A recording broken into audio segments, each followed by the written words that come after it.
దివ్యవాణి TV ద్వారా ప్రతివారం మన తెలుగు ప్రాంతంలో ఉన్న పురాతన ఆలయాల చరిత్రతో పాటు ఆ ప్రాంత చరిత్రను ఆలయం కార్యక్రమం ద్వారా తెలుసుకుంటూ మమ్మ ఆదరిస్తున్నటువంటి ప్రేక్షకులకు నమస్కారం. మన తెలుగు ప్రాంతంలో క్రైస్తవం అంకురించి 320 సంవత్సరాలు మాత్రమే. అయినా మన క్రైస్తవ చరిత్ర ఎంతో మరుగున పడిపోయింది. మన క్రైస్తవ చరిత్రను మనం మర్చిపోతున్నాం. ఈ ఉరుకుల పరుగుల జీవితంలో పరిశోధనకు ఎవరు ముందుకు రాలేకపోతున్నారు. అందుకే నా వంతు కర్తవ్యంగా దివ్యవాణి సహాయ సహకారాలతో మన క్రైస్తవ చరిత్రను పరిశోధించటానికి గ్రామాన పర్యటించి గ్రామ పెద్దల నుంచి సమాచారం సేకరించి పురాతన గ్రంథాలు పరిశీలించి దివ్యవాణి టీవీ ద్వారా ఆయా క్రైస్తవ పురాతన గ్రామ లేదా పట్టణ చరిత్రలను మీ ముందుంచే కార్యక్రమమే ఈ ఆలయం కార్యక్రమం. మన క్రైస్తవ చరిత్రను పునాదులతో సహా తెలుసుకుంటారనే సదుద్దేశంతో ఈ కార్యక్రమాన్ని ప్రారంభించాం. అందుకు తగినట్లే అనుకున్న దానికన్నా ఎక్కువగా క్రైస్తవేతరుల నుంచి ఈ మన ఆలయ కార్యక్రమానికి విశేష స్పందన లభిస్తున్నందుకు చాలా సంతోషంగానూ ఉన్నది. అందుకు మరొక్కమారు ఆలయ కార్యక్రమాన్ని తిలకిస్తున్నటువంటి ప్రేక్షకులకు నమస్కారం తెలియచేస్తూ ఈనాటి ఆలయం కార్యక్రమంలోకి ప్రవేశిద్దాం.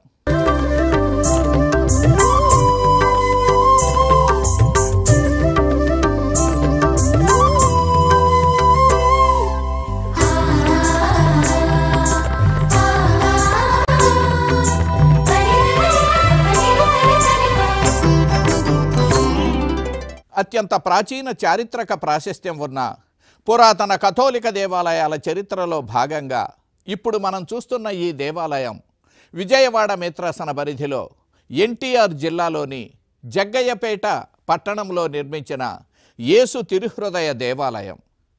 క్రైస్తవ చరిత్రను గురించి ఉభయ తెలుగు రాష్ట్రాల క్రైస్తవ చరిత్రను పరిశీలిస్తే క్రైస్తవం ముందుగా గ్రామాల్లో అంకురించి అనంతరం పట్టణాలకు విస్తరించింది.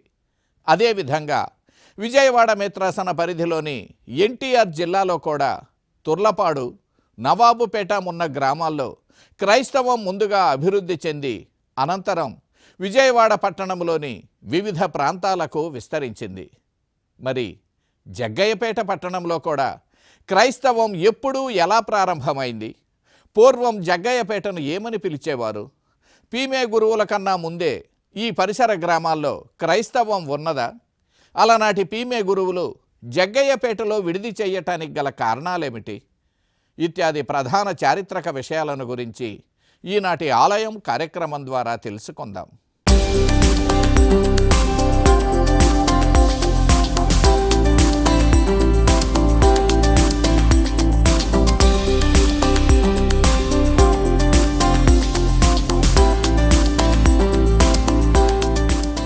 పూర్వపు కృష్ణా జిల్లా పరిధిలో ప్రస్తుతం ఎన్టీఆర్ జిల్లాలో ఉన్న అత్యంత పురాతన క్రైస్తవ కేంద్రాల్లో ఒకటి జగ్గయ్యపేట.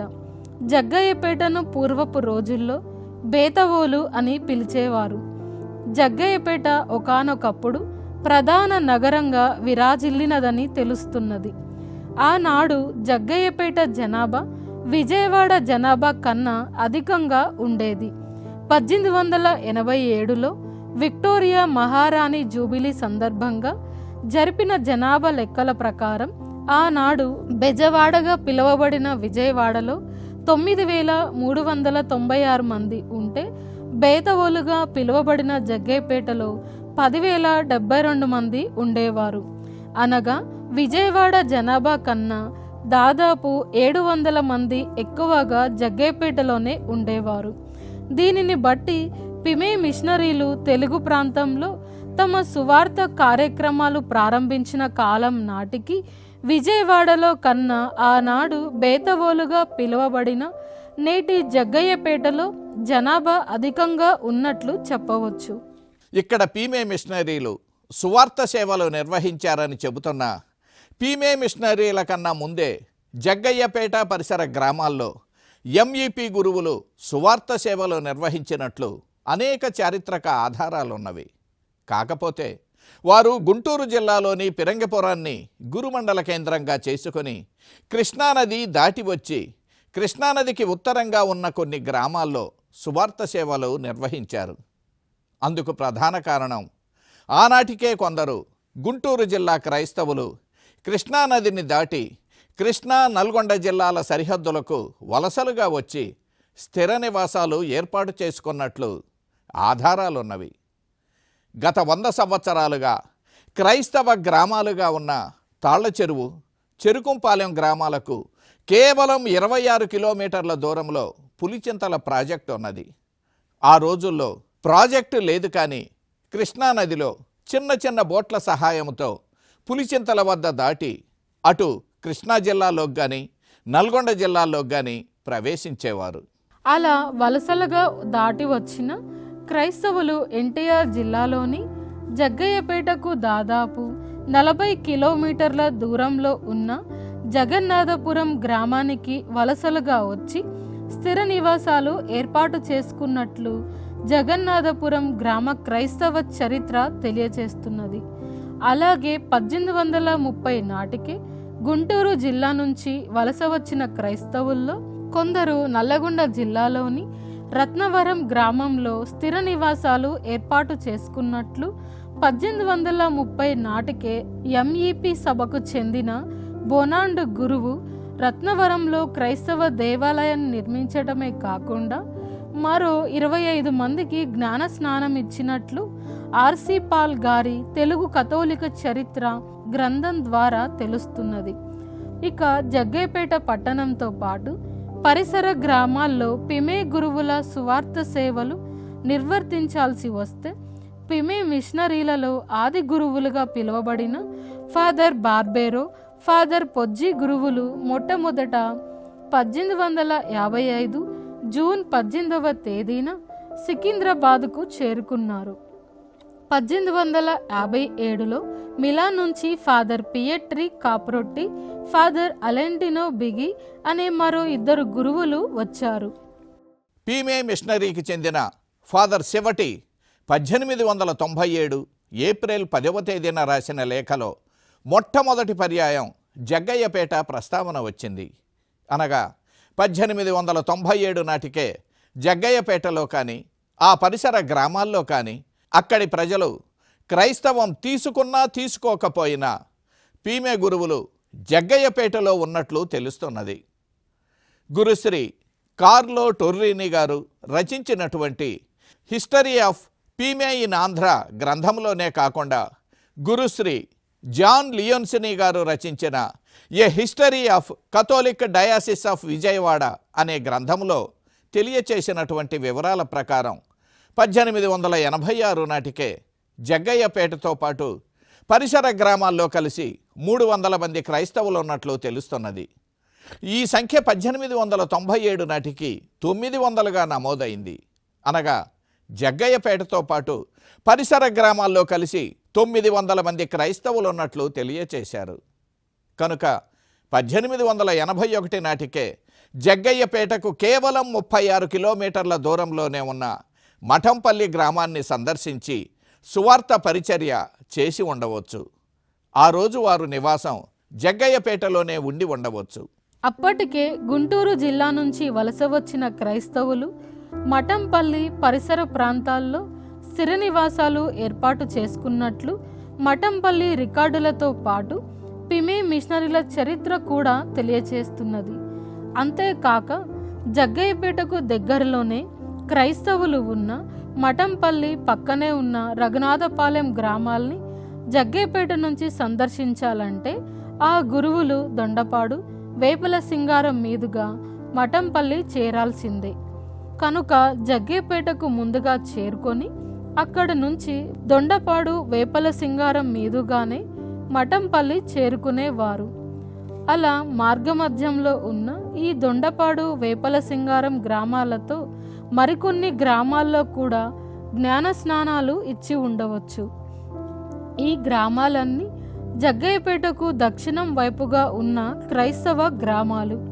ఇక ఉత్తరం వైపు తుర్లపాడు, ఖమ్మం జిల్లాలోని బనిగండ్లపాడు, బయ్యారం మున్నగు గ్రామాలు కూడా పురాతన క్రైస్తవ గ్రామాలే కనుక 1880లో కానీ లేదా అంతకు ముందు కానీ పిమే గురువులు జగ్గయ్యపేటలో నివసించారని నిస్సందేహంగా చెప్పవచ్చు. ఆనాటి పీమే గురువులు జగ్గయ్యపేటలో విడిది చెయ్యటానికి ఇంకా ఇతర కారణాలు ఏమైనా ఉన్నవా? జగ్గయ్యపేట కేవలం 16 కిలోమీటర్ల దూరంలోనే ఉన్నదని తెలియచేసినటువంటి పీమే గురువైన ఫాదర్ లియోన్సినీకి ఆ గ్రామం ఆనవాళ్లు లభించకపోవటానికి గల కారణాలేమిటి? అసలు జగ్గయ్యపేటకు సమీపంలో రత్నవరం అనే గ్రామం ఉన్నదా? ప్రస్తుతం జగ్గయ్యపేటలో ఉన్న దేవాలయాన్ని ఎవరు ఎప్పుడు నిర్మించారు? ప్రస్తుతం ఈ గురుమండల క్రైస్తవుల సంఖ్య ఎంత? జగ్గయ్యపేట గురుమండలంలో క్రైస్తవుల భక్తి విశ్వాసాలు ఎలాగున్నాయి? ఈ గురుమండల పరిధిలో గురుమండలం తరపున ఆధ్యాత్మిక సామాజిక సేవా కార్యక్రమాలు నిర్వర్తిస్తున్న క్రైస్తవ సంస్థలు ఏవి? ఇత్యాది ఆసక్తికర విషయాలను గురించి కొద్దిగా విరామం తరువాత తెలుసుకుందాం. చూస్తూనే ఉండండి ఆలయ కార్యక్రమం మీ దివ్యవాణి టీవీలో.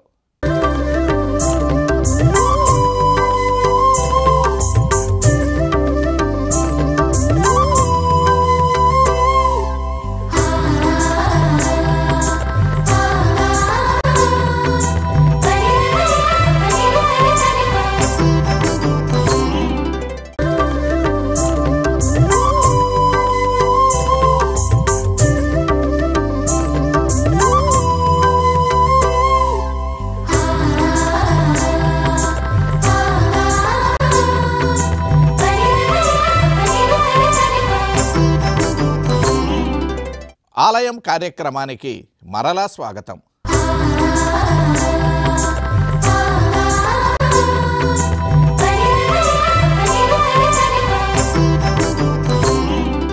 జగ్గయ్యపేటను కేంద్రంగా చేసుకొని ఆనాడు పీమే గురువులు సువార్త కార్యక్రమాలు నిర్వహించటానికి మరో కారణం కూడా ఉన్నది. ఆనాటి పీమే గురువులు హైదరాబాదులో నివాసముంటూ ఆనాటి పీమే గురువుల మరో ప్రధాన క్రైస్తవ కేంద్రమైన మచిలీపట్నం చేరాలంటే జగ్గయ్యపేట మీదుగానే వెళ్ళేవారు. అయితే ఆనాడు విజయవాడ కన్నా జగ్గయ్యపేట ప్రధాన పట్టణంగా ఉండటం వలన ఈ పట్టణంలో విశ్రాంతి తీసుకోవటమో లేదా ఇక్కడ ఒక వారం 10 రోజులు ఉండి చుట్టుపక్కల గ్రామాలు సందర్శించడమో చేసేవారు. అలా క్రైస్తవ గ్రామాలుగా ఆవిర్భవించినవే వేపలసింగారం, దొండపాడు, మఠంపల్లి, బయ్యారం, తుర్లపాడు, బనిగండ్లపాడు, నందిగామ, నవాబ్పేట మున్న గ్రామాలను ఉదాహరణలుగా చెప్పవచ్చు. బేతవోలుగా పిలువబడిన జగ్గయ్యపేటకు కేవలం 16 కిలోమీటర్ల దూరంలో రత్నవరం అనే క్రైస్తవ గ్రామం ఉన్నట్లు 1830 మే 9న బొనాండ్ అనే గురువు రత్నవరం అనే గ్రామంలో ఉన్నట్లు, వారు అక్కడ 25 మంది పెద్దలకు జ్ఞానస్నానం ఇచ్చినట్లు తెలియచేశారని, అదేవిధంగా కొంకినపాడు గ్రామంలో 2 జ్ఞానస్నానం ఇచ్చినట్లు తెలియచేశారని, కానీ రత్నవరం అనే గ్రామం ఆనవాళ్లు తనకు లభించలేదని పీమే గురువైనటువంటి ఫాదర్ లియోన్సినీ తెలియచేశారు. కానీ ఈ రత్నవరం అనే గ్రామం కృష్ణా జిల్లాకు సరిహద్దు జిల్లా అయిన నల్గొండ జిల్లాలో కృష్ణా నల్లగొండ జిల్లాలకు సరిహద్దులో ఉన్నది. జగ్గయ్యపేటకు 50 కిలోమీటర్ల దూరంలో రత్నవరం గ్రామం ఉన్నట్లు తెలుస్తున్నది. జగ్గయ్యపేటను గురించిన ప్రస్తావన పిమి మిషనరీకి చెందిన ఫాదర్ శివటి 1897 ఏప్రిల్ 17న రాసిన లేఖలో ప్రస్తావించడం జరిగింది. 1909 వరకు విజయవాడ క్రైస్తవ సమాజానికి సరి సమానంగా ఇక్కడ క్రైస్తవులున్నట్లు పిమే గురువైన గురుశ్రీ జాన్ లియోన్సినీ గారి రచనల ద్వారా తెలుస్తున్నది. గురుశ్రీ కార్లో తొర్రైనీ గారు రచించిన history of PIME in Andhra గ్రంథంలోనే కాక గురుశ్రీ జాన్ లియోన్సినీ రచించిన a history of the Catholic diocese of Vijayawada అనే గ్రంథాల్లో తెలియచేసిన వివరాల ప్రకారం జగ్గయ్యపేటను గురించిన ప్రస్తావన పిమే మిషనరీకి చెందిన ఫాదర్ శివటి 1897 ఏప్రిల్ 17న రాసిన లేఖలో ప్రస్తావించడం జరిగింది. 1856 నాటికి జగ్గయ్యపేటతో పాటు పరిసర గ్రామాల్లో కలిసి 300 మంది క్రైస్తవులు ఉన్నట్లు తెలుస్తున్నది. ఈ సంఖ్య 1897 నాటికి 900గా నమోదయ్యింది. అనగా జగ్గయ్యపేటతో పాటు పరిసర గ్రామాల్లో కలిసి 900 మంది క్రైస్తవులు ఉన్నట్లు తెలియచేశారు.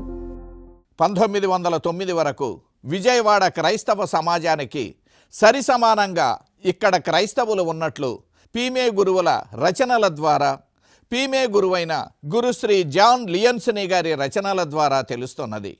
కానీ విజయవాడ పట్టణం కావటంతో, వాణిజ్యానికి కేంద్ర బిందువుగా ఉండటంతో విజయవాడ త్వరితగతిన అభివృద్ధి చెందింది. తుర్లపాడు గ్రామానికి జగ్గయ్యపేటకు 36 కిలోమీటర్ల దూరంలోనే ఉన్న తుర్లపాడు గ్రామంలో 1883 క్రీస్తు పునరుత్థాన మహోత్సవం రోజున పీమే మిషనరీకి చెందిన గురుశ్రీ సాల్వి గారు మొట్టమొదట తుర్లపాడు గ్రామంలో దివ్య బలి పూజను సమర్పించినట్లు ఆనాటి పీమే రచనలు తెలియచేస్తున్నవి. కానీ ఆయన నివాసిత గురువుగా మాత్రం అక్కడ లేరు. ఆ గ్రామములో ఉన్న కుల మత పట్టింపుల కారణంగా వారు తుర్లపాడు గ్రామంలో ఆనాడు నివాసిత గురువుగా లేరు. కనుక వారు జగ్గయ్యపేట నుంచే తుర్లపాడు గ్రామానికి వెళ్ళి ఉండవచ్చు. ఎన్టీఆర్ జిల్లాకు, ఖమ్మం జిల్లాకు దాదాపు సరిహద్దుల్లో ఉన్న గ్రామం తుర్లపాడు.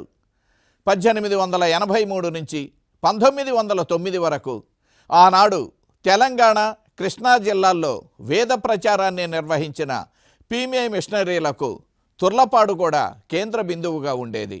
ఆనాడు జగ్గయ్యపేటను కేంద్రంగా చేసుకొని జగ్గయ్యపేట మొట్టమొదటి గురుమండల గురువుగా గురుశ్రీ పి బర్లేసీనా గారు ఉన్నట్లు జగ్గయ్యపేట క్రైస్తవ చరిత్ర తెలియచేస్తున్నది. వీరు 1951 నుంచి 1957 వరకు జగ్గయ్యపేట గురుమండల గురువుగా ఉన్నారు. వీరు కూడా పిమే సంస్థకు చెందిన గురువు. ప్రస్తుతం జగ్గయ్యపేటకు 25వ గురుమండల గురువుగా గురుశ్రీ జయరాజు గారు ఉన్నారు. వీరు క్రైస్తవుల్లో విశ్వాస బీజాలు బలంగా నాటుకొని పోవాలనే సదుద్దేశంతో అనేక రకాలైన ఆధ్యాత్మిక కార్యక్రమాలను రూపొందించి గురుమండల క్రైస్తవుల్లో ఆధ్యాత్మిక ఉత్సాహాన్ని కలిగిస్తున్నారు. వారు చేసే కార్యక్రమాలను గురించి గురుమండల గురువైన గురుశ్రీ జయరాజు గారి మాటల్లోనే విందాం. 1940వ సంవత్సరం వరకు ఈ జగ్గయ్యపేట అనేది నవాపేట విచారణ కింద ఉండటం, 1952వ సంవత్సరంలో ఇది విచారణగా ఏర్పడటం, అప్పటి నుండి ఇప్పటి వరకు నాతో కలుపుకుంటే 25 మంది గురువులు ఇక్కడ విచారణ గురువులుగా పనిచేయటం జరిగింది. సెయింట్ యాన్స్ కాంగ్రిగేషన్ అమ్మగారులు ఈ ప్రాంతానికి రావటం, ఈ చుట్టుపక్కల క్రీస్తు సువార్త బీజాలు నాటటం, వారిలో ప్రముఖులు కీర్తిశేషులు వల్బర్గా సిస్టర్ గారు. ఈ విచారణలో ముఖ్యంగా ఈ ప్రాంతంలో అనేకమైన దేవాలయాలు వారు నిర్మించి సైకిల్ మీద గ్రామాలకు వెళుతూ పేద ప్రజలకి సువార్తను ప్రకటిస్తూ పేద ప్రజల అవసరాలను తీరుస్తూ ఎన్నో సంఘాలు ఆ తల్లి యొక్క ప్రేరణ వలన నిర్మింపబడ్డాయి. జగ్గయ్యపేటలో ప్రస్తుతం ఉన్న దేవాలయం 2 గోపురాలతో అత్యద్భుతంగా కనిపిస్తుంది. ఈ దేవాలయం యేసు తిరుహృదయ దేవాలయం కనుక దేవాలయం పైన 2 గోపురాల మధ్య భాగంలో దాదాపు 7 అడుగుల ఎత్తులో ఉన్న యేసు తిరుహృదయ స్వరూపాన్ని ఏర్పాటు చేశారు. ఈ తిరుహృదయ దేవాలయ మహోత్సవాన్ని ప్రతి సంవత్సరం జూన్ మాసంలో అత్యంత వైభవంగా జరుపుతారు. మే, అక్టోబర్ నెలలు మరియమాత పూజిత మాసాలుగా నెలంతా అత్యంత భక్తి శ్రద్ధలతో మరియ తల్లిని జపమాల తల్లిగా వేడుకుంటారు. ఈ గురుమండల క్రైస్తవ యువజన సంఘ సభ్యులు కానీ, విన్సెంట్ ది పాల్ సొసైటీ సంఘ సభ్యులు కానీ వివిధ రకాలైన సామాజిక, ఆధ్యాత్మిక, సంఘ సేవా కార్యక్రమాలు నిర్వహించటం ఈ గురుమండల క్రైస్తవులకు వారి మదిలో ఉన్న భక్తి విశ్వాసాలను, వీరికి ఇతరులపై ఉన్న ప్రేమను వ్యక్తం చేస్తున్నది. దేవాలయం వెలుపల మరలా ఒక పవిత్రమైన మందిరంగా ఏర్పాటు చేసి ఆ మందిరంలో దిగువ భాగంలో క్రీస్తు మరణానంతరం పవిత్ర శిలువ నుంచి క్రీస్తునాథుని కిందకు దించి తన కుమారుని తన ఒడిలో ఉంచుకొని విలపిస్తున్న వ్యాకులమాత స్వరూపాన్ని ఏర్పాటు చేశారు. ఈ స్వరూపానికి పైభాగంలో బాలయేసుతో ఉన్న మరియమాత స్వరూపాన్ని కూడా ఏర్పాటు చేశారు. దేవాలయ అంతర్భాగాన్ని పరిశీలిస్తే అన్ని క్రైస్తవ దేవాలయాల్లో ఉండే విధంగానే దేవాలయ అంతర్భాగం పీఠం వెనుక భాగంలో కలువరిగిరి నాథునికి ప్రతీక అయిన శిలువపై వ్రేలాడు క్రీస్తునాథుని స్వరూపాన్ని ఏర్పాటు చేశారు. వేదనతో తన తనయుని ముఖం వైపు దీనతతో చూస్తున్న మరియమాత స్వరూపాన్ని, అదేవిధంగా మరోవైపున పునీత జోజప్ప గారి స్వరూపాన్ని ఏర్పాటు చేశారు. శిలువ స్వరూపానికి దిగువన దివ్య సత్ప్రసాద మందసాన్ని ఏర్పాటు చేశారు. ఈ దివ్య సత్ప్రసాద మందసానికి ఇరువైపులా దివ్య సత్ప్రసాద మందసాన్ని, అందులో ఉన్న దివ్య సత్ప్రసాదానికి భక్తితో మోకరిల్లి నమస్కరిస్తున్న విధంగా దేవదూతల స్వరూపాలను ఏర్పాటు చేశారు. అలాగే పీఠానికి ఒక వైపున బాలయేసుతో ఉన్న పునీత ఆంతోని వారి స్వరూపాన్ని, మరోవైపున బాలయేసుతో ఉన్న పునీత జోజప్ప గారి స్వరూపాన్ని, బాలయేసుతో ఉన్న మరియమాత స్వరూపాలను ఏర్పాటు చేశారు. క్రీస్తు జయంతి సందర్భంగా ఈ దేవాలయంలో ఏర్పాటు చేసే బాలయేసు జన్మించిన పశువుల కొట్ట నమూనా భక్తులను విశేషంగా ఆకట్టుకుంటుంది.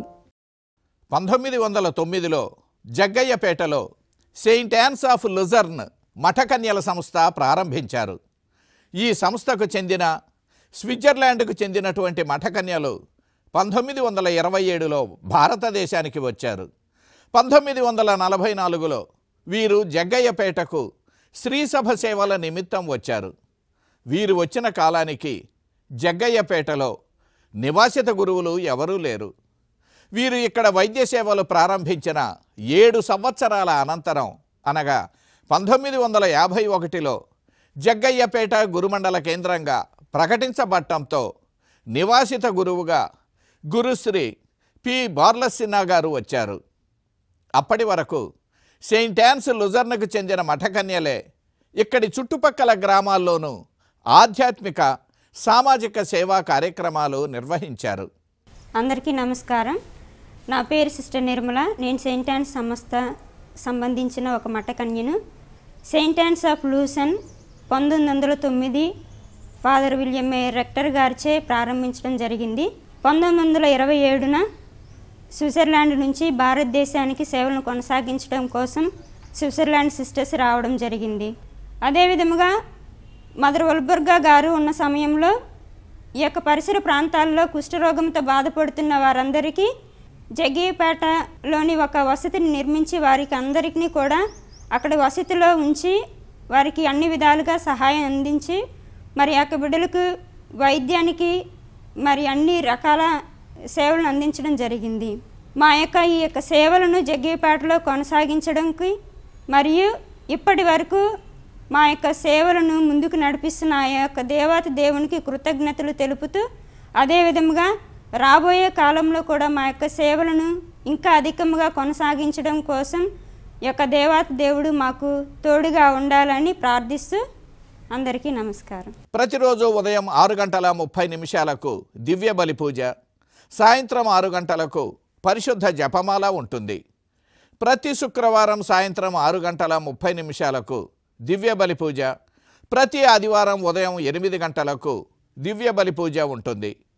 నెల మొదటి శుక్రవారం సాయంత్రం 6:30 పవిత్ర జపమాల, అనంతరం దివ్య సప్రసాద ఆరాధన, అనంతరం దివ్య బలి పూజ కూడా ఏర్పాటు చేస్తారు. ప్రతి మంగళవారం పునీత అంతోని వారి పేరున దివ్య బలి పూజ ఉంటుంది.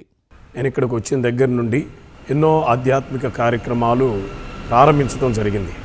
మొట్టమొదటిగా ప్రతి శుక్రవారం సాయంత్రం 6:30 దివ్య సప్రసాద ఆరాధన, ఆ ఆరాధనలో చివరి ఆశీర్వాదం, ఆ దివ్య సప్రసాద మాన్స్టెన్స్ని బయటికి తీసుకువచ్చి 4 వైపులా ఆశీర్వదించి లోపలికి తీసుకువెళ్ళటం. ఆ ఆశీర్వాదాన్ని స్వీకరించడానికి ప్రజలు ఎంతగానో తహతహలాడుతూ ఉంటారు. ఆ తరువాత దివ్య బలి పూజతో ఆ శుక్రవారం కార్యక్రమం అనేది ముగించడం జరుగుతుంది. అదేవిధంగా ప్రతి మంగళవారం అంతోని వారి పేరిట ప్రత్యేకమైన దివ్య బలి పూజ అనేది ఈ విచారణలో ప్రతి మంగళవారం జరపడం జరుగుతుంది. తెలుసుకున్నారుగా, విజయవాడ మేత్రాసన పరిధిలోని జగ్గయ్యపేట అనే పట్టణములో క్రైస్తవ అభివృద్ధిని దాదాపు 140 సంవత్సరాల క్రితం నుంచి ఈ ప్రాంతంలో పీమే గురువుల సువార్త పరిచర్యను గురించి మీరు తెలుసుకున్నారనే భావిస్తున్నాం. మీరు కూడా మీ గ్రామ చరిత్రలను పదిలపరచుకొని మీ భవిష్యత్ తరాల వారికి మీ గ్రామ విలువైన చరిత్రను తెలియచేయండి.